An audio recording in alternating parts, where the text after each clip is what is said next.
Manzanares. Hi, Mr. Yes. Manzanares. Do you remember yesterday?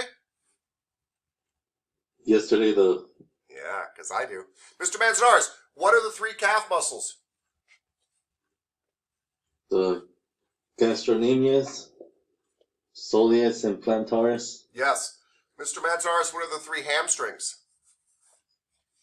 Is bicep femoris, semitendinosus, and semimembrosus. Membranosus, beautiful, sir. What are the three gluteals? The gluteus minimus, gluteus medius, and gluteus maximus. Beautiful. What are the three erector spinae muscles? It's spinalis, iliocostalis, and forgot the third. It's very long.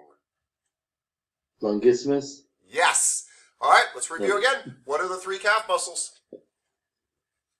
It's gastrocnemius, soleus, and plantaris. Good. Three hamstrings. And bicep femoris, semitendinosus, and semimembrosus. Beautiful. Three gluteals. Gluteus minimus, gluteus medius, and gluteus maximus. Beautiful. Three erector spinae muscles.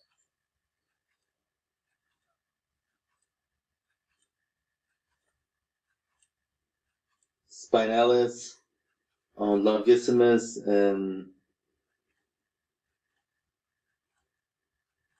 iliocostalis. Beautiful. What were the three erector spinae muscles again? That was correct. I want to hear it again. It's spinalis, iliocostalis, and longissimus. Yeah. Try to say them spinalis, longissimus, iliocostalis, because then you're working out from the back.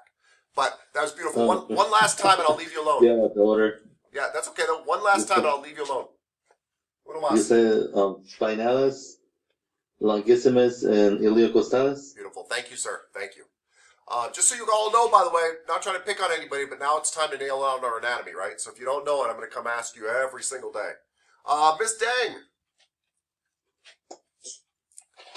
Miss Dang, we're going to do a little practice together. If you need help, you let me know. The three calf muscles. Okay. What is gastrocnemius, soleus, plantaris, Yes. Three hamstring muscles. bicep femoris, semimembrosus, semitendinosus, Beautiful. Three gluteal muscles. gluteus maximus, gluteus medius, gluteus minimus, Yes. Three spinal erector muscles. Erector spinae muscles. spinalis, longissimus, is iliocostalis. Yes. I'm going to ask you more if it's okay. Can you tell me what the four quads are? The quadriceps femoris muscles. This is a quadriceps femoris. It's rectus femoris. Rectus femoris. Yes. Femoris. And vastus lateralis, vastus medialis, vastus intermedius. Bam! Okay, can you tell me what the five hip adductor muscles are that are found between your legs? And adductor magnus, adductor longus, adductor brevis, and gracious. Gracilis? Gracious, and pancreatineus. Beautiful. Beautiful. Oh my gosh. All right. Can you tell me the five abdominal muscles? Okay.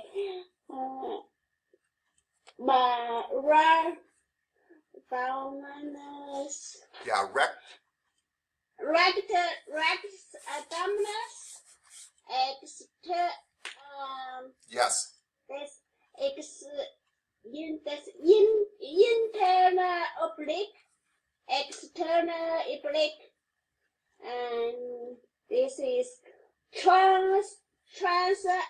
transverse abdominis, quadratus lumbar. Gosh, so good. Last question. You've got these 4 little muscles in your shoulder called the rotator cuff muscles. Can you tell me the names of the 4 rotator cuff muscles? Supraspinatus, supraspinatus, inferior spinatus, teres minor, suprascapularis. Subscapularis. Subscapularis. Beautiful. Subscapularis. Thank you, Miss Dang. Thank you, Miss Thank Dang. you, sir. Thank you for everyone cheering me on. Thank you. How can we not cheer you on? Jeez. Thank you. That was amazing. That was amazing. We can go home now, everybody. All right. It's a tough act to follow. Miss Clayton.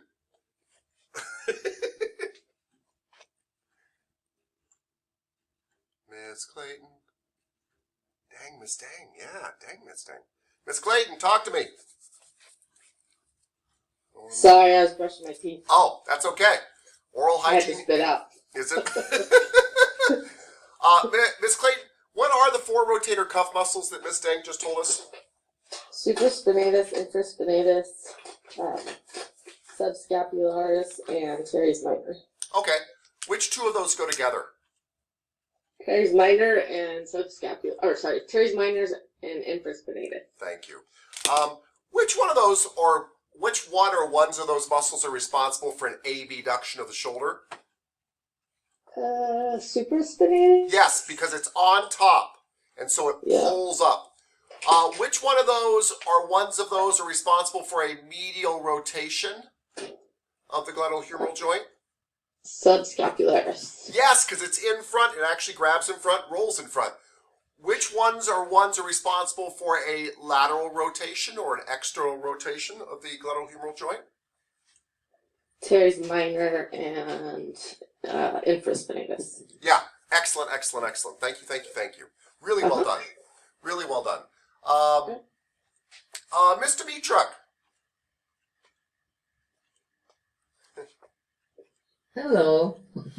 Mr. Mitruck, let's discuss the origins and insertions and actions of the pectoralis major and pectoralis minor. This might sound familiar because We did it yesterday. talked about it yesterday. I have an incredible memory, believe it or not.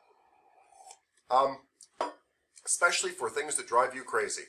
So, the pec minor, we do this little fun hand signal for because it has an origin on what ribs? How many ribs, by the way? 3, 3. And it happens to be ribs number 5, 6, 7, 3, 4, 5. 3, 4, 5. 3, 4, 5. Okay. And let me at least correct you. So it attaches to ribs 3, 4, and 5. It has 3 attachments that kind of looks like this. It inserts into what? The coracoid process, Yes, the coracoid process of what bone? the scapula. Thank you. Which means it moves what joint? Yeah.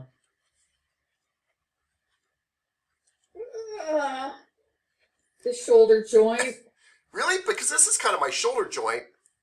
What do we call the other thing where the scapula moves over the thoracic region? Oh, shoot. Oh, Gosh, if only we could put scapula and thoracic together. Nah, that couldn't be it. Couldn't be scapulo. gonna need a better hint. Scapulothoracic. Scapular thoracic. That joint. was Is pretty there darn such a good. thing? I thought there was a Scapulothoracic. Scapulothoracic joint is where my scapula moves over my thoracic region. Scapulothoracic joint.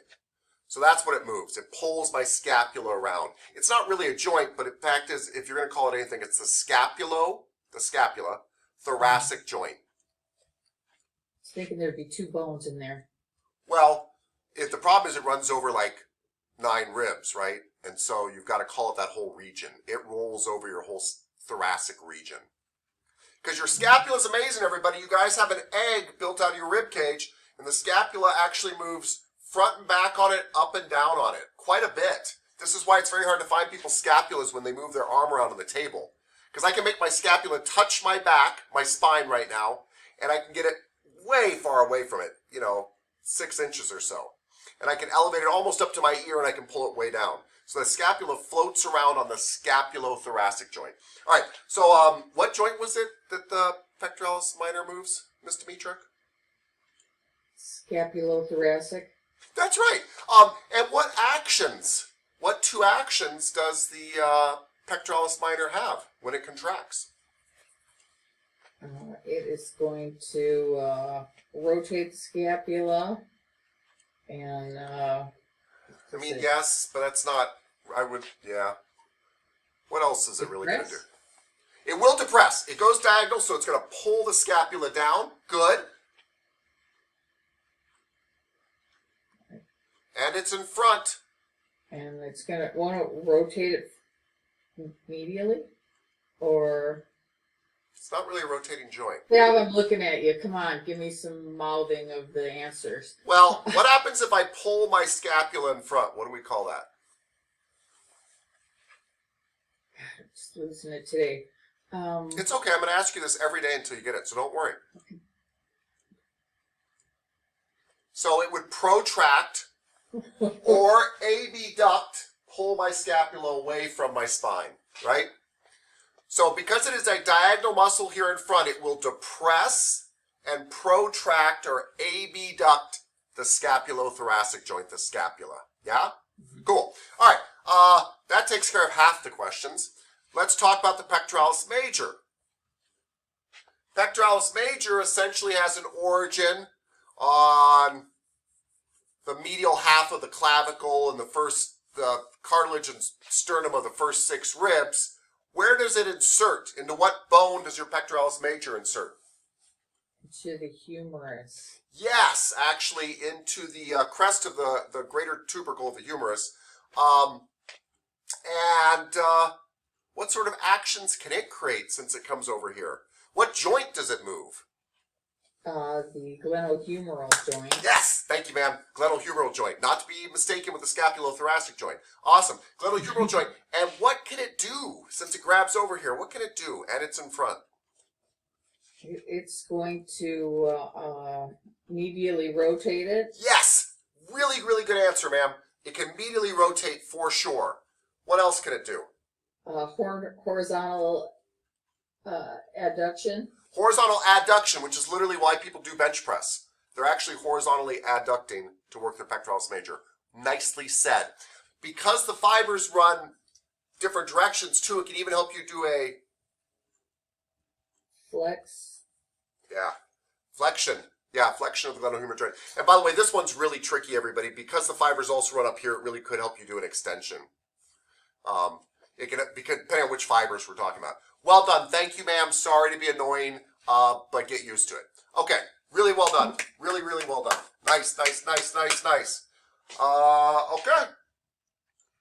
Miss Savarino, how we doing? Miss Savarino. Tell me why I knew you were gonna call me, because Miss Dimitrik was like calling me out. God damn it. I know. It's really her fault. I didn't want to. I had somebody else completely in mind. I know. Miss Savarino, what are the 5 abdominals? The rectus abdominis, the internal obliques, external obliques. What's that, 3? Yeah. Quadratus lumborum, and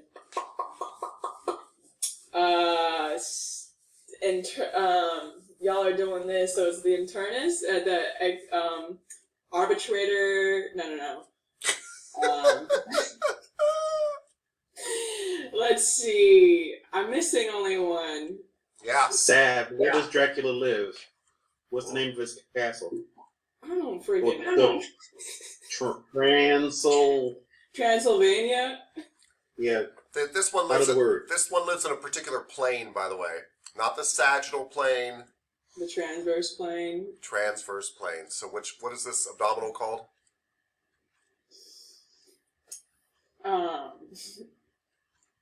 Dang, dude. You just told me transverse plane. It's an abdominal. Yeah. What's it called? The transverse abdominis. Thank you. Jesus. Zab, I'm gonna give you a break there for a second for your brain. Thank you. Honestly, And I because can't taste, it's so obvious fun. that Mr. Singletary really wants to answer these questions. So, Mr. Thank you. Singletary, Yep. Adios. you have spoken, sirs. Let's talk about these 5 abs. Yeah? You were busted, Sav. Yeah. Mr. I'm Singletary. getting you. Mr. Singletary, what I'm having internet problems. Mr. Singletary, what is the main ab that creates flexion of the spine? Jesus Christ. Several of them do, but what's the main one that's going to create flexion of the spine? Hold on, let me think this through. Do you know what flexion of the spine looks like? I'm thinking about it. Give me a second. Okay, I'm just going to hunch over here while you're thinking about it. Yeah. Okay, so that one would be. Oh, sorry. What was the question again? What? The question was, which main abdominal creates flexion of the spine? I'm bending forward, going forward. Right. I know the transverse abdominis has something to do with that because of where it is at the bottom, but you're probably wanting one of the obliques in this case. And I'm going to go with the external oblique.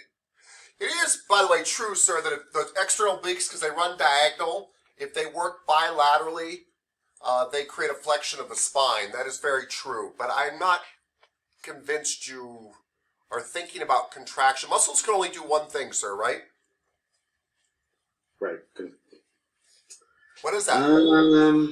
What is the one thing muscles can do, sir? Contract. And what does contract mean? I'm pulling. Yes, to shorten. Let me just ask you this. If I had a muscle that was attached to like let's say ribs, 5, 6, 7 up in here, and attached to my pubic bone down here, and that muscle got shorter, what might happen to my spine? You start bending over. Well, in this case, tilting. What do we call when I do this with my spine? What am I not missing? What do we call the action when I bend my spine in front with an F like this? Oh, well, deflection. Okay. Because you're getting, right. Okay. Good.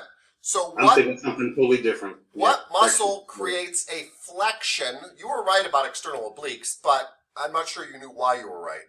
There's a better answer. What muscle, its main job, its only job, it's an abdominal, creates a flexion of my spine because it brings these 2 points together? Rectus abdominis. Excellent. Thank you so much, I sir. just saw it now. I got it now. Good. But don't worry, sir. I've got 6 more questions for you. All right. So, Mr. Singletary. Mr. Singletary. Yes, sir. Which abdominal, depending on how it's working, which abdominal could help me with an extension of my spine? Okay, so flexion, so going backwards. Yes, backwards is very important. I'm palpating my body. That's why I'm thinking about this. You don't need to palpate for this. Muscles can only do one thing, right? Contract, I know. Right? Which means to pull. Wait, don't rush ahead of me. Which means to what? Pull? If you want to pull me over backwards, can you be a rectus abdominis? It's moving. I would say, yeah. So Well, can you stand thinking- can you stand in front of me and pull me over backwards? No. Can you stand on the side of me and pull me over backwards? I mean, I know you kind of can, but I could, but no. where do you need to be to pull me over backwards? Posteriorly. So what abdominal is found posteriorly? The transverse abdominis. Well, kind of. Because it's. Now I don't know what. Now I'm missing something now. You got me. Well, let's talk about where the abdominals are found. Which abdominal am I signaling like this? rectus abdominis, This is why I do this. That's right. Which abdominal am I signaling like this? external oblique, Good job, sir. Which one am I doing like this? your transverse abdominis. No. Uh, Which one am I oh. doing like this? I'm thinking you're going Oh, I'm sorry. You're internal obliques. Doing great. Are all those found in front?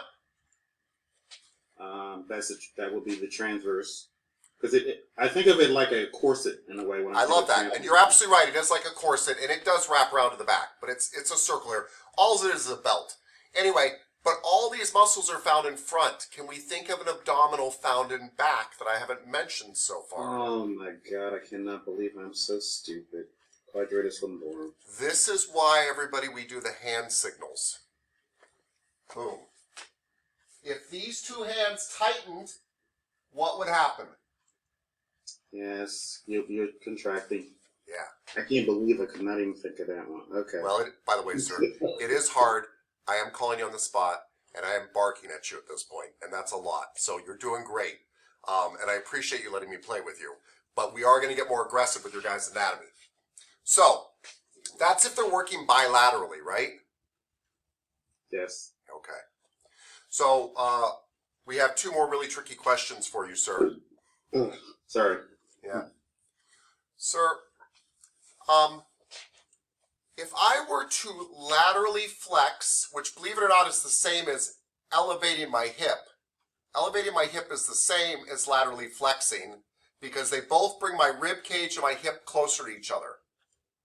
So elevating my hip is the same as laterally flexing my spine. So either way, if I were to laterally flex or elevate my hip on the left side, what abdominal or abdominals would I be using?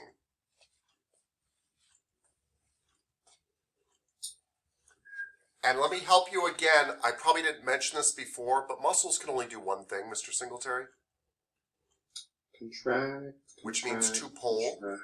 And to pull. So I'm feeling the my external obliques. And you said on the left side, correct? yeah, left side. We're going to the left here. I'm gonna go with external obliques because it's on the left. Because it's on the left side. Okay. So my external obliques. You said internal? External. Oh, external obliques. So, bilaterally or unilaterally? Ooh. I believe bilateral. I'm not 100% Bilateral. certain. So let me ask you again. If you are standing over here, Mr. Singletary, Mhm. you're standing over here. How you're on my right hand side? How are you going to pull me to my left?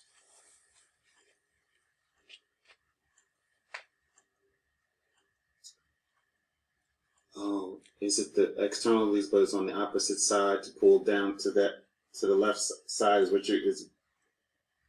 Oh, Jesus. You guys are horribly overthinking how muscles work. If I want to pull myself this way, somebody must stand here and pull me over. There is no other solution to kinesiology. Muscles can only do one thing. So if something is happening on the left side, nothing on the right has anything to do with it. By the way, that's a little bit of a lie. There's all sorts of stabilizers and blah, blah, blah. We could spend years talking about this. But at the level we're at right now, the muscles that pull me have to be where? If I'm moving to my left side, Mr. Singletary, where should I be looking for muscles?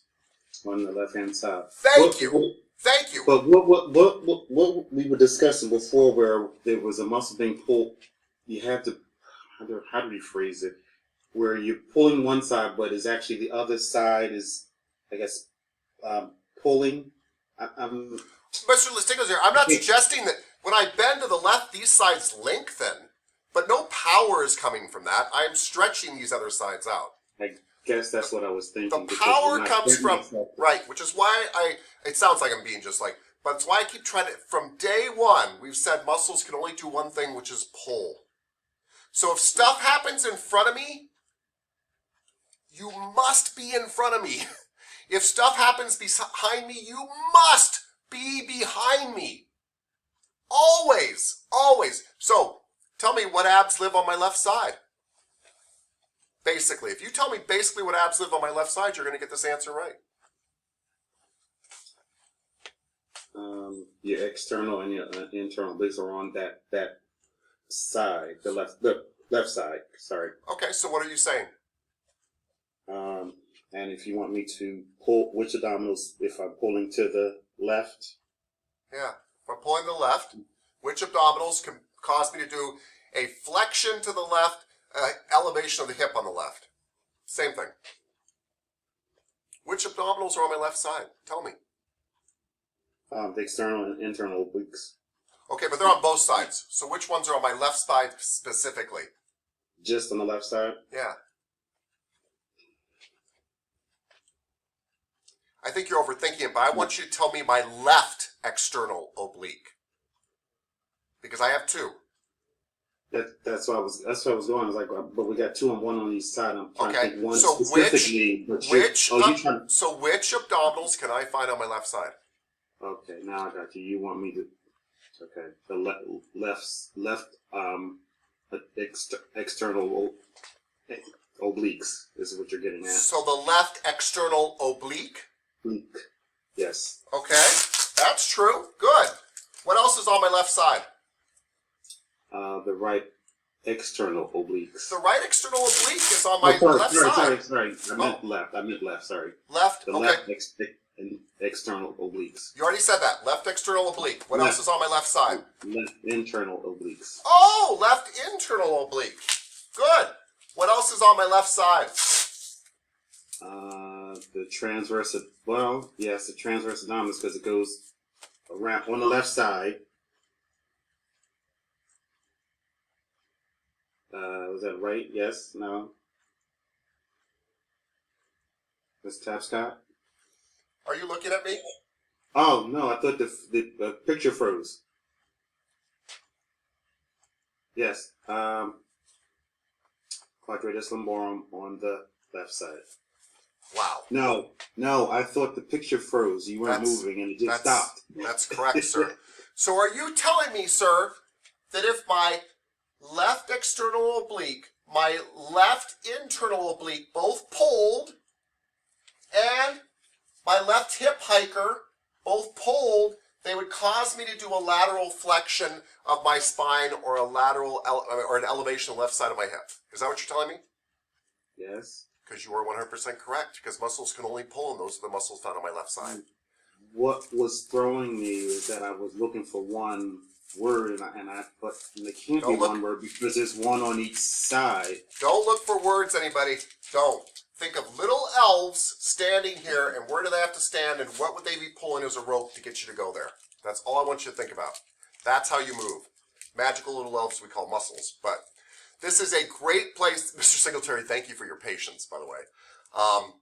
So I, by the way, promise you, Mr. Singletary, to make this up to you, I will ask you this question every day until it becomes seamless to you and you understand it completely. I promise, because I love you that much. All right, everybody, let's take a 15-minute break. We'll be back at 9:40. Thank you. 9:40. Left our exciting episode here of muscles and actions. I was driving Mr. Singletary crazy. Let's move on and talk about that a little bit more because muscle actions are the most important thing in the world, and that's called kinesiology. So, Mr. Bose, I hope you're there. Mr. Bose, going once. Oh, there you are. Mr. Bose. I'm here. Yeah. Mr. Bose, can you see what I'm doing right now?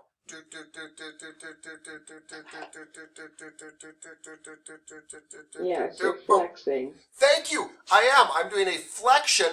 Excellent, excellent. I'm already happy. A flexion of what joint? Hold on. Well, I'll give you a hint. It's where my humerus and my ulna come together.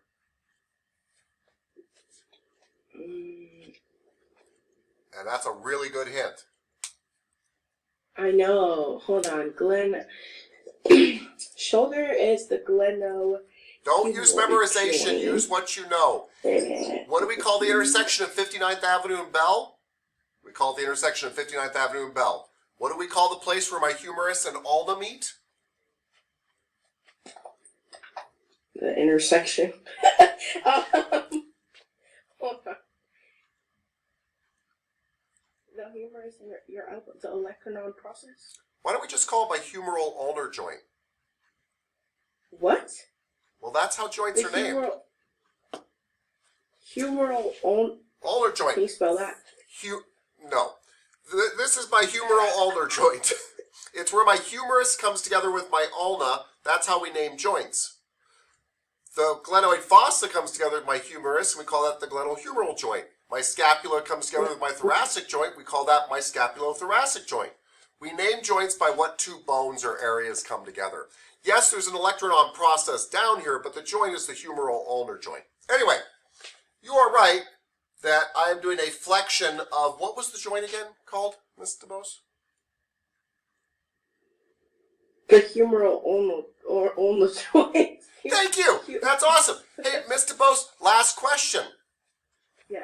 What two muscles allow me to do a flexion of my humeral ulnar joint? And by the way, there's actually about 13, but I'm talking about the two main muscles that should be obvious. What are the two muscles that allow me to do a flexion of my humeral ulnar joint, which means what two muscles contract, shorten, pull to allow me to do a flexion of my humeral ulnar joint? One of them's your bicep, right?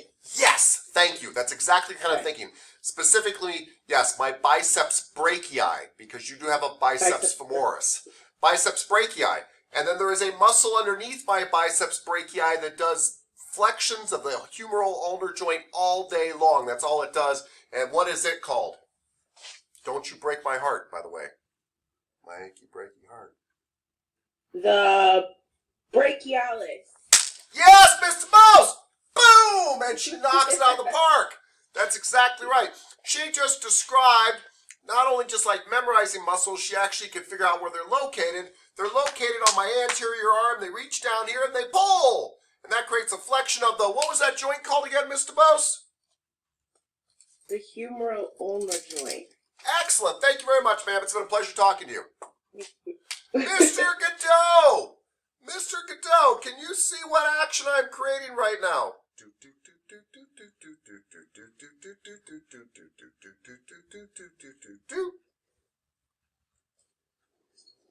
Yeah. Awesome. Can you do it one more time? Sure.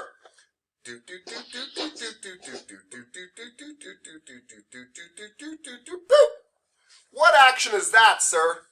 It is the opposite of that. It's this action. Boom. Is that extension? Yes, sir, it is. And the crowd roars. Woo! What muscle? There's actually two, but I'm looking for the obvious one. What muscle allows me to do an extension of this joint, and what joint is this? What's my elbow joint called? The place where my humerus and ulna come together. Wait. Say that the humerus and the ulna. Yeah, what do you call that place where the elbow? It's the place where the humerus and the ulna come together. What do we call that joint?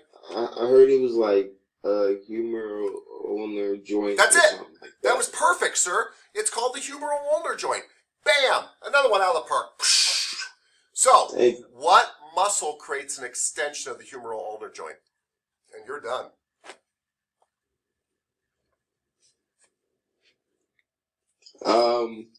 What muscle?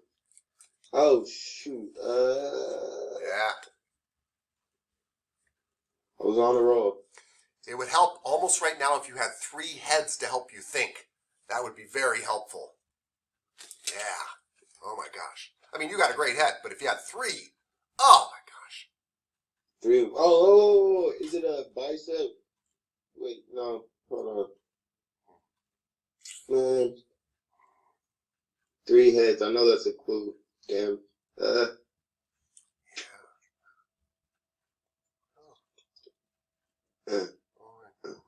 I mean, I like to use 2 heads there when you said bicep, but Yeah. you only had 3 heads. Oh my yeah, gosh. biceps too. Can't Yeah. believe I said that. No, but you were on tricep. the tricep. You mean the muscle that lives on the back of my arm? Yeah, And it can pull my arm to the back? that makes sense to me. Yes, it does, sir. Thank you. Really good job. Quite sincerely. I'm being funny, but that was really good. Awesome. Thank you. Exactly. Triceps brachii. Bam. Extends my humeral ulnar joint. Boom. All day long, three-headed muscle. Thank you very much. Awesome, awesome, awesome. Mr. Lee. Hello, sir. Hello, Mr. Lee. Mr. Lee, can you tell me the names of the 3 calf muscles? Three calf muscles. Yeah. Let's find out. And if you need some help, I'm willing to help you. Calf muscles. Yeah, the soleus and the gastrocnemius and the plantaris. Yes, I know. Good. Gastrocnemius, soleus, plantaris. Yes. Good. What about the 3? What about the 3 hamstring muscles? Biceps femoris, some membranosus, some tendinosus. Beautiful. What about the 3 gluteal muscles? Gluteus maximus, medius, and the minimus. Yeah, that's nice. What about the 3 erector spinae muscles? Spinalis, longissimus, iliac dalis. Yes, with conviction he says it, with conviction. Yes. Thank What you. about the 5 abdominal muscles? Yeah. External oblique, internal oblique, quadratus lumbar, rectus abdominis, transverse abdominal. Abdominis. Yeah! Oh my God, you're on fire, Mr. Lee. All right, Mr. Lee, stick with me. Can you tell me the 4 quadriceps femoris muscles that live on the front side of your leg, right here? The quads.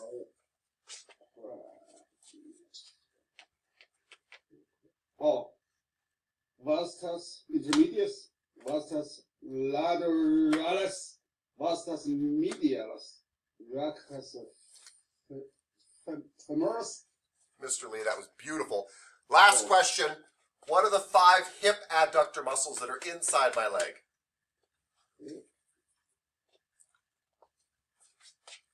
They all, 3 of them have the word adductor in them.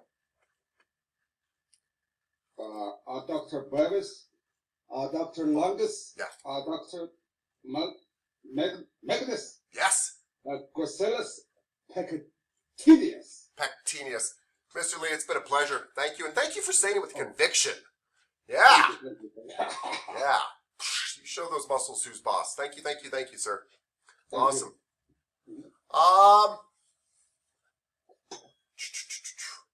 Miss Pugh.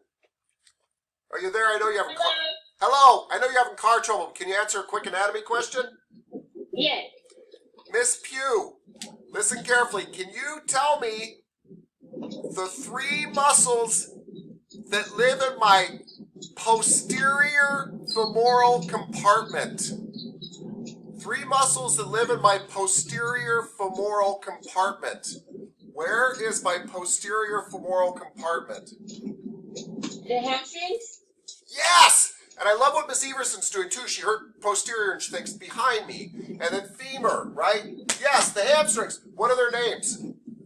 Biceps femoris, semimembranosus, and tendinosus. Really nicely done. Thank you, ma'am. That's good for now. You're welcome. I want you guys to be able to start identifying where stuff lives in the body, right? So, Mr. Overman.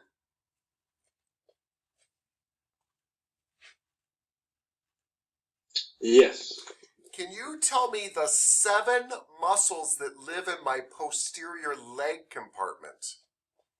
Posterior leg. One's in the popliteal region, so it's really 6 in the posterior, and one that's kind of, it's kind of in between the femoral and the leg. But anyway, the point is, yeah, the 7 muscles that live in my posterior leg compartment.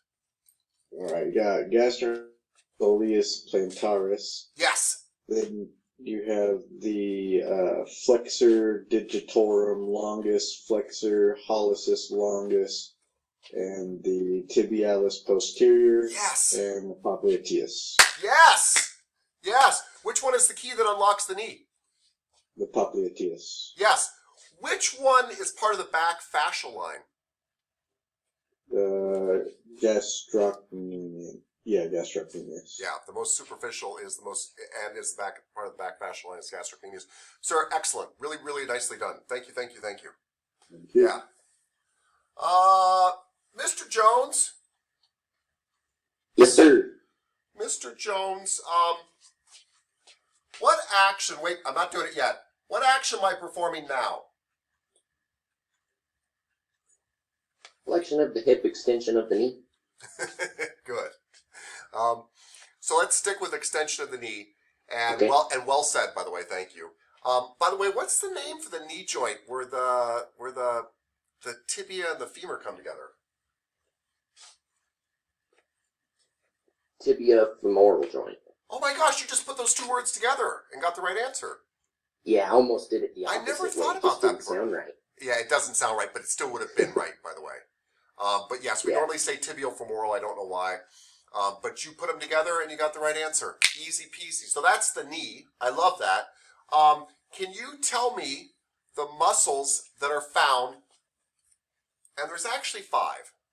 So the muscles that are found on the anterior and lateral femoral compartments. Anterior and lateral femoral compartments. So, like, on the thigh, right? Yes, What you're femoral saying? is thigh. Yep. Okay. Ooh. Sartorius?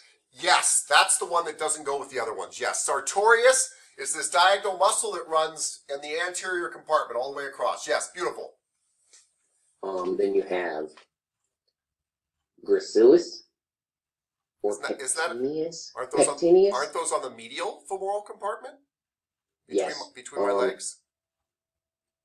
So then we'll go vastus lateralis. Oh, on the lateral compartment. That makes sense, yeah. Then semimembrano. So now we're on the posterior. Semitendinosus. Now we're on the posterior femoral compartment? Well, I was thinking it was more to the lateral side. I guess you're right. I mean, I get what you're saying. Don't overthink it. Give me the rest that go with vastus lateralis. What's the rest of that? Vastus intermedius, vastus medius, and rectus femoris. Awesome. Cool. So those are, and by the way, you are very bright, sir. I apologize. You're right that, like, depending on how we define lateral and anterior and things like that, we start to slip into different areas. But the meat of those muscles, the meat of your quads, when you go work out, the meat of your quads can be seen on the front of your thigh and the side of your thigh. Your side of your thigh is almost all vastus lateralis. The front is almost all rectus femoris, vastus intermedius, vastus medialis, that kind of stuff right in there. Okay. And by the way, you nailed sartorius. Thank you. Sir, where do the 4 quads insert?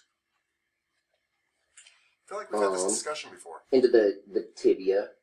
Yeah, what part of the tibia? Oh, it's called you just told me this. Oh, did I?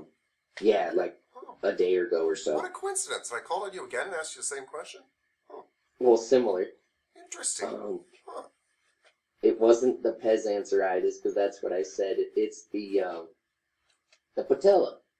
That is true. So they all go down to the patella To the via the patella tendon, and then the patella is hooked to a bump on your tibia that I can actually feel right here, called my tibial tuberosity. Oh, the tibial tuberosity. Yep. So, that's it. so are you trying to say that the quads insert in the tibial tuberosity via the patella or the patellar tendon and ligament?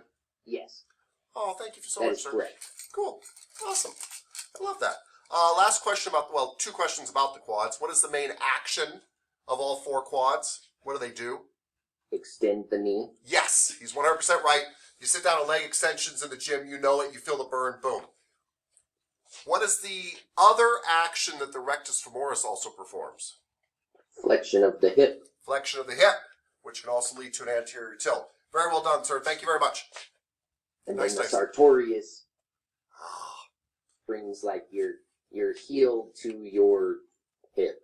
That is true, sir. don't really I know was how going to to let you explain off the that. hook, sir, but now that you've brought it up so kindly, what are the 3 actions of the sartorius, and would you like me to help you visualize it? Alright, so I'm gonna say it's gonna help you medially rotate the hip. I love that you got rotation there. Oh, Remember no, this thing? laterally rotate, not Yes. medial. It's going to roll your hip out. Yep. Yep, and then that would be kind of like a horizontal abduction of the hip. Don't overcomplicate it. You're going to roll your hip out. Yep. And if I keep pulling here, what's it going to do to my knee? Oh, it's a flexion of the knee. Good. Flexion of the knee. And if I keep pulling here, what's it going to do to my hip? Flexion of the hip. Oh, so you're saying a flexion of the knee, flexion of the hip, and a lateral rotation. Yep, that's it. And that's why it's my Taylor's muscle or my hacky sack muscle. Nicely done. Thank you, Mr. Jones. Thank you. Miss Hendrickson.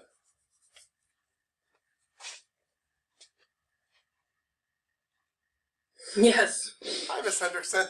I Yeah, you feeling smart today? don't know. Yeah? Okay, I guess. Medium. Medium? Yeah. Miss Hendrickson, I've been having this problem. I don't know if you noticed. I just came into you. I'm complaining of neck problems. But actually, you're pretty smart. You probably have figured out it's probably not my neck. It's probably the fact that I'm kind of anteriorly tilted here. Mm-hmm. Which muscles could be shortened since I'm anteriorly tilted? Meaning, which muscles can create an anterior tilt of the hip? Anterior tilt. Well, first thing that comes to mind is that little tiny muscle on the front, the tensor fasciolata. She's right, everybody. Tensor fasciolata is hip flexor, so she's right. Bam. And then, Think, think in front. Kind of think in front. Keep thinking in front. If it's in front and it crosses the hip, it's right. Oh, the rectus femoris? Yes. 2 great answers. Maybe the sartorius go across that too? 3 great answers.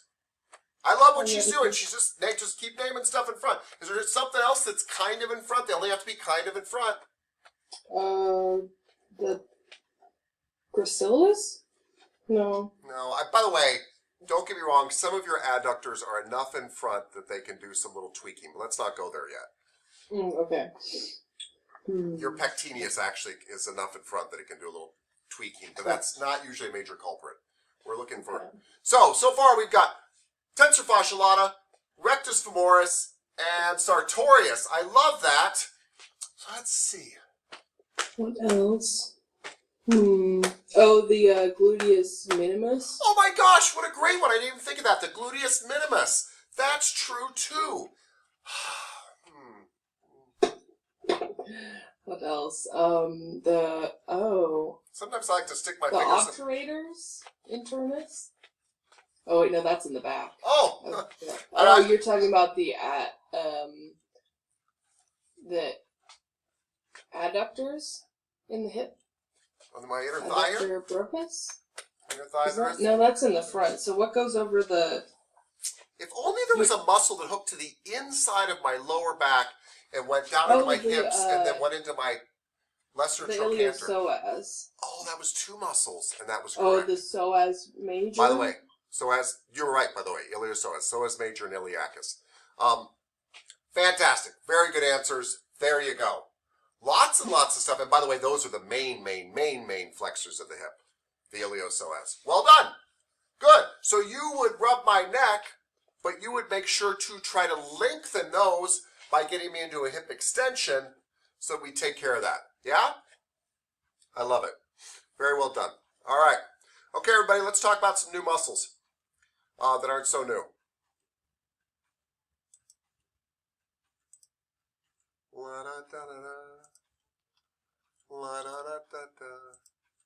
Okay, so yesterday we talked about extensors of the foot, and so we were obviously dealing on the front of the leg because muscles can only do one thing, which is pull. Today we're going to be talking about flexors of the foot, and they are going to live behind the leg because muscles can only do one thing, pull, shorten. contract. So, boom. So, when you do a plantar flexion, which is to stand on your tippy toes, you guys have known for months and months and months that your calf muscles are the main people responsible for that. And over here on the left-hand side of this picture, is the most superficial of your calf muscles, the gastrocnemius that crosses over the knee joint here. Boom, boom, boom. They've removed it as we move over to the right, and underneath it is the adorable plantaris, which has a very tiny contractile belly here, and the longest tendon of the body, which eventually becomes the calcaneal tendon. And also underneath here you've got the soleus, which does not cross over the knee. All the soleus does all day long is help with plantar flexion. So really, the two powerful muscles that help you with plantar flexion are your gastrocnemius and your soleus. But they're going to remove the soleus for you, and they're going to show you another picture. And there's these beautiful muscles that live back here on the back of your tibia, and a little bit fibula, and they come down around your ankle, around the medial malleolus, and go underneath your foot, or hook underneath your foot. And that is thank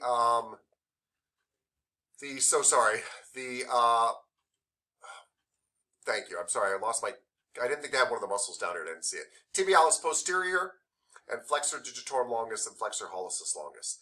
You will notice they are also mentioning the fibularis longus and brevis. They're on the other side, but because of the way they reach underneath your foot, they can help with this too. But anyway, right now we're going to be looking at tibialis posterior and your flexor digitorum longus and your flexor hallucis longus. And of most interest to me today actually is your tibialis posterior, which most massage therapists don't really even know exists. Which is funny because if you have a senior, you're going to have a junior. So the minute somebody said tibialis anterior, it lets you know there's a tibialis posterior. All right. So let's look at the tibialis posterior. Remember, this is deep to the gastrocnemius, deep to the soleus. It is webbed to the posterior leg compartment, right? It is attached to the tibia and the fibula, and that membrane that runs between the two bones, the interosseous membrane, that membrane gets a lot of pull on it, right? And then it goes down around your ankle. And where does it insert into? It inserts into your tarsal bones. The tarsal bones on your foot are like the what on your hand. The tarsal bone on your foot is like the what's on your hand, Miss Carrillo. Was it carpals? Yes. These are essentially the wrist bones of your foot, right? And there's only 5 of them, not 8. But it's the arch of your foot, by the way, everybody. If I were to arch my hand, it would come right here. And these are the arch of your foot. Your foot arch is made, essentially, of these 5 tarsal bones. This guy actually hooks underneath the arch of your foot. Right in the dead center of somebody's foot. It's deep, and when people get that deep ache in there, it's because this guy comes in there and grabs onto the tarsals and also the bases of most of the metatarsals right down there. But what I want you to think of is that this is your foot. It comes right under there and grabs on the dead center of the foot. And it's actually a fairly powerful plantar flexor. It helps you to stand up on your toes. When you're doing calf raises, you don't think about the fact that you're working the tibialis posterior because no bodybuilders told you about it because you can't see people's tibialis posteriors. But they are working them whether they want to or not. And they have a lot to do with the way your arch forms and arch support, because they pull on that portion of your foot. And it's one of the beauties of how your foot is made. Because if you think about it, I don't want to have all my force at my heel pulling on my foot. I've now got a muscle going halfway down my foot, pulling on my foot. And in a minute, we're going to look at some muscles on my toes pulling up my foot. So that when I stand up on my toes, yes, the power is coming from the muscles that hook to the calcaneus, the calf muscles. But then I got the tibialis posterior hooking to the middle of my foot from underneath, helping pull it down too so my foot doesn't snap. And then I've got the flexor hallucis longus and flexor digitorum longus pulling the toes down. So all of these muscles, all 6 of these muscles are helping to pull the entire foot down. Because God, Mother Nature, is brilliant. You don't want to just pull on the heel. It puts so much stress out on the toes, so you get stuff pulling on the toes as well. And you don't want to put all the stress in the arch, so you pull down the arch too. So the tibialis posterior is actually extremely important in foot functioning. And it's one of the reasons why when you rub somebody's foot, that you do it deeply. Please do not put lotion on people's foot for no reason. Just leave them alone if you're going to do that. Okay, and don't tell me you came to school here, please. If you're going to rub feet that way, please don't tell them you know me. Please don't. But if you want to get in there, and I'm not trying to kill my client either. I don't want to kill him. I'm not digging, but I want to get in there. Get into the arch and release that web of tibialis posterior that's pulling on the arch and helping keep it from collapsing as these people walk all day long or do calf raises or whatever they're doing. It's extremely important to get into that deep fascial connection that's in the intimate arch of the foot. And by the way, everything about the feet is intricate and ties into those arches. If those arches don't work right, you have a foot that crumbles. I mean, it's absolutely amazing that my feet can hold my body up right now while I'm bouncing around on those little chicken bones. And it all just springs along. It's amazing. Miss Carrillo, please. I was gonna ask if this is the muscle. I guess they're all responsible, but do you ever feel like sometimes with the feet when you stretch it, it feels like your bottom of your foot wants to rip because the muscles are so tight? Is this like the main culprit of that? It could be. It could also just be the plantar fascia. The plantar fascia is like a big web that's more superficial than this stuff. And that is probably what you're feeling too. And it's designed just to be kind of a rubber band in there. And it does feel like it's going to kind of rip. That, when you guys feel that burning sensation, which I think is what you're kind of talking about, Ms. Creel, that burning sensation is usually fascia. It's usually tendons, ligaments, and plantar aponeuroses, or any place in your body, by the way, is the fascia stretching, and it's a very burny sensation. And you don't want to push it too far, but it also means you're getting some real progress there. And so we're trying to kind of drive through that. Also, have you ever rubbed the bottom of a foot and you feel this kind of crunchiness? Then you're doing a good job, by the way. For one thing, it means you're in the fascia, and that fascia tends to feel kind of crunchy, whereas muscles feel kind of soft. Fascia tends to feel kind of crunchy, and it holds lots of little pockets of holding in the spider's web, and so you get this little bit of this kind of feel. But yes, Ms. Creo, I suspect it's plantar fascia more, but it easily could be the insertions of the tibialis posterior. Yeah. So the tibialis posterior, in past classes, by the way, when poor Miss Bauer used to come here, we'd make you memorize every single bone it attaches into. And you'd actually have to list off on a test that it, inserts into all 5 tarsal bones and the 2nd, 3rd, and 4th metatarsals, the base of, and all that kind of stuff. But we found that memorization wasn't really helping you understand the muscle. What I want you guys to realize is this is a muscle that lives on the back of your tibia and fibula and interosseous membrane. The posterior leg compartment goes around the medial malleolus and inserts underneath the arch of the foot. Because now you can find it. It's on the back of the leg, goes around the medial malleolus, and inserts into the arch of the foot. And it helps you do, because it comes around a corner, it helps you do a plantar flexion. It's a calf muscle in a way. I know we don't call it that. It's not in the right area. It's too deep. But my point is, it really does what a calf muscle does. Yeah? Also helps you to invert a little bit because it's coming from that side too. And since it helps you to invert a little bit, it probably helps another muscle to invert. What's another muscle that inverts your foot that's not found on the backside? Miss Carrillo.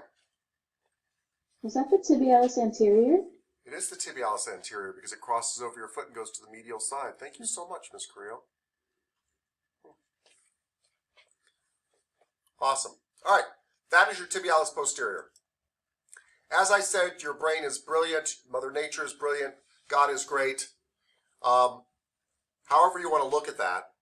And so your body's putting all this pressure with these massive calves. You got to understand something. Let me back up here for a second. My foot looks like this. How do I show this to you? Because it's actually really important. My foot, and yours too, essentially works like this. This would be my tibia up here. It's got a tiny little lever back here that the calf muscles pull onto. If they pull just a little bit, the toes go way down. This is how you jump. Your calf muscles don't move that much. They pull. But what this means is that this lever actually makes it harder on your calves to pull. So you don't have to worry about the mathematics, but for me to get this pen over here to push down with 200 pounds of force, I have to pull up with 2,000 pounds of force. So when I'm standing on my tippy toes, lifting my, whatever I weigh these days, my 230 pounds up like this, my calves aren't pulling with 230 pounds of force. They're probably pulling with 2,300 pounds of force. It should be mind-blowing to you. It should be mind-blowing. That's how much pressure is on the calcaneal tendon. That's before I start running and jumping and doing crazy stuff. So that is a tremendous amount of force back here, and your body is very smart about distributing forces. So now it takes a tibialis posterior and attaches it down here to help pull this thing too. And then it also attaches some stuff to my toes, flexor digitorum longus, flexor hallucis longus down here to help pull too, so that all of this force isn't going into one spot. The levers in your body actually were built for speed, not power. And that's very helpful for speed. It means that my muscles pull a very small distance, they move a very small distance, and get a very long distance. I moved this pen up 1 inch here, it went down several inches there. That's the benefit of levers. But the problem is it makes the work on the muscles harder. So your muscles don't move very much, but they pull very hard. So this is why we need so many muscles going to your foot to help with plantar flexions, because of the amount of force that your foot is under in trying to skip rope. Skipping rope shouldn't even be able to be done. It's truly a miracle. It should literally just make you just weep with amazement right now and fall over, pass out, gasp for air that you can skip rope. It is such an amazing feat that you can bounce along and apply 3,000, 4,000 pounds of pressure to your Achilles tendon. It doesn't snap and it just keeps on going. You guys are amazing. Try to build something out of wood or metal that does that. In fact, they have a very hard time building things out of other materials that do it because they can't get the strength to weight ratio right. They can build it out of steel, but then it's too hard. It's too heavy. They can build it out of lighter stuff, but then it's not strong enough. But thank God for bones and tendons and ligaments and fascia. Again, what a piece of work as a man. So, the flexor digitorum longus, all I want you to know, right, is it lives on the back of the tibia here and inserts down into what? What? Inserts into the phalanges, right? The distal phalanges. It inserts into your toes. What are phalanges? Toes. Toes 2 through 5, right? Because the big toe is number 1. And the big toe's got its own muscle. And that's the flexor hallucis. Flexor hallucis longus, which lives on the back of the leg too. We don't have to get exactly into where. It doesn't matter. It's so deep. But it inserts all the way out into the distal phalanx, which is just a singular term for phalange. The distal phalange of the first toe. Distal phalange number 1.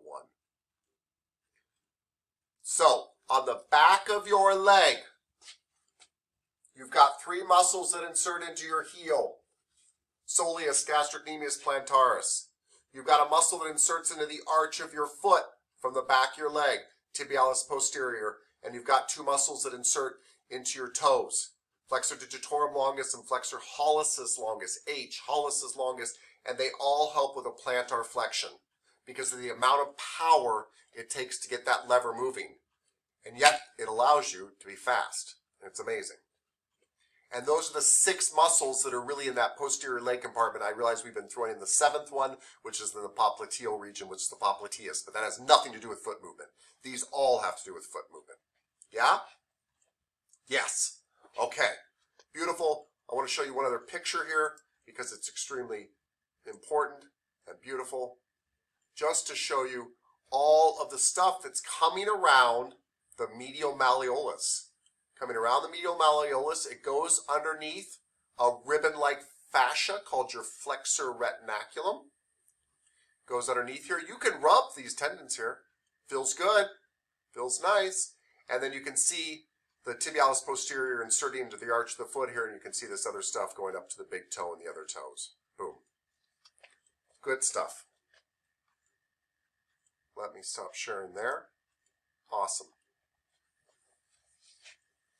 And that is the reason behind the posterior leg compartment, the importance of the posterior leg compartment, the amazing ability for you to do a plantar flexion. So let's review, shall we? Miss Stevens, what are the 7 muscles of the posterior leg compartment, 6 of which we've discussed today? Oh, you said of the posterior? Yes, ma'am. Of the posterior leg compartment, what are the 6 or 7 muscles of the posterior leg compartment? The gastrocnemius, soleus, plantaris. Yes. The flexor hallucis longus, the flexor digitorum longus. Is that 5? Yes. Is that what I said? Okay. The tibialis posterior and the popliteus. Thank you. Okay. Mhm. So now we're just going to deal with, I'm going to ask a couple more questions. Just to review here, we're going to deal with just the 6. We don't have to worry about the popliteus right now. We're going to deal with the 6, the soleus, gastrocnemius, plantaris, tibialis posterior, flexor hallucis longus, flexor digitorum longus. Those 6 that can help with a plantar flexion. Yeah? Miss Abelos, of those 6 muscles, which ones insert into the calcaneus?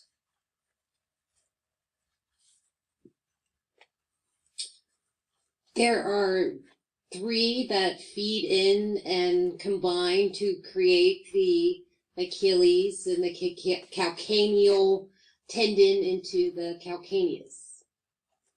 Yes. That is 100% correct. I love the way you said it. What are those 3, ma'am? Gastrocnemius, soleus, and plantaris. Sounds like you understand your calf muscles. Thank you very much, ma'am. Indeed. Question. Yeah. Toe muscles. Yeah. I have it in my mind that I think that they're important specifically for propulsion, like when you're walking and running, and that's like one of their primary actions, I guess, you'd say? Yeah. The other thing is, too, when you study, like, movement, in general, your big toe especially is involved in propulsion, as you said, moving forward, which is why it's got those 2 sesamoid bones there, because there's a lot of pressure on it.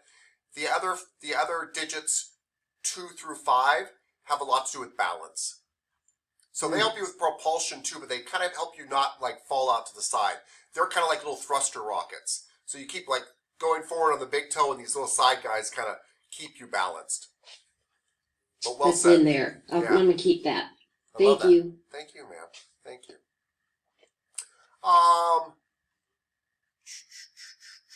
Miss Everson, of the 6 muscles I just mentioned, which one are ones insert into the arch of the foot? The arch of the foot would be the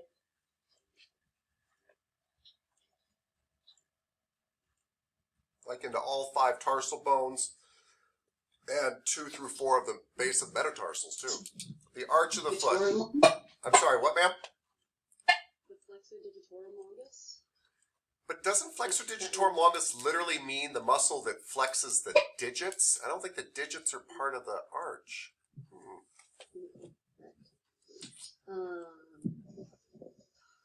Only there was a muscle back there that inserted into all the tarsals, which are kind of the arch of the foot.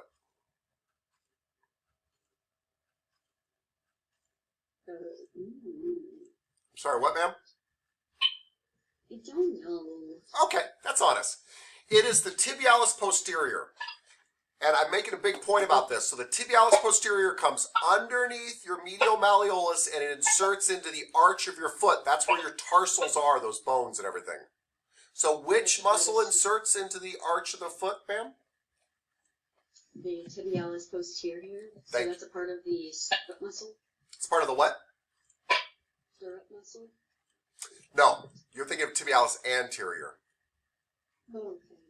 Sorry, it gets a little bit like crazy. Yeah. Stirrup muscles, I'm going to let that one go actually because it'll just confuse us what we're doing right now. This one comes underneath and grabs on underneath the arch of your foot, the tibialis posterior. Thank you, ma'am. Tibialis posterior. Yeah, no worries. Thank you.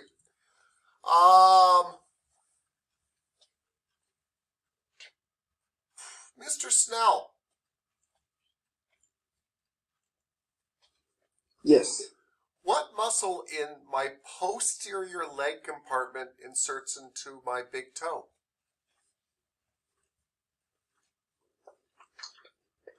Still dealing with these 6 muscles. The flexor pollicis longus. You're directly, exactly correct. Thank you, sir. Thank you, thank you, thank you. Mr. Manzanares. Yeah. Hi, sir. Which muscle on my posterior leg compartment in the back of my leg inserts into my other toes, my toes 2 through 5? It's flexor pollicis. Not into my big, Digitorum, or not my big toe, but you're close. Flexor what goes into my other digits? flexor digitorum longus? Yes. Well done, sir. Thank you. Awesome. Okay, so let's summarize. Miss Rader, help us to summarize today. Miss Rader, let's leave out the popliteus. Tell me the 6 muscles found in my posterior leg compartment. It is the gastrocnemius, soleus, plantaris, tibialis posterior, flexor hallucis longus, and flexor digitorum longus. Awesome. Which 3 insert into the calcaneus? The gastrocnemius, soleus, and plantaris. Yes. Of those 3, which one is part of the back fascial line? The gastrocnemius. Yes. Of those 3, which is the most superficial? Gastrocnemius. Yes. Of those 3, which one is the strong, big one that crosses over the knee joint, not just the ankle joint? Gastrocnemius. Yes. Underneath those 3, let's talk about some other muscles. Which muscle in the posterior leg compartment inserts into the arch of the foot from the plantar side? That is the tibialis posterior. Thank you very much. Of those, which one inserts into the big toe? The flexor hallucis longus. Yes. Of those on the posterior leg, which one inserts into digits 2 through 5? The flexor digitorum longus. Yes. Of those, which ones help in a plantar flexion of the foot? They all do. They all do. Thank you, Miss Rader. That was the summary of everything we just learned today. Really well done. Thank you. Okay. Somebody raise their hand. Miss Savarino, you raised your hand. Yeah, that was an accident. Just happened. My bad. I'm about to get tested for COVID. My bad. Oh, okay. All right, everybody. I'm going to release homework here.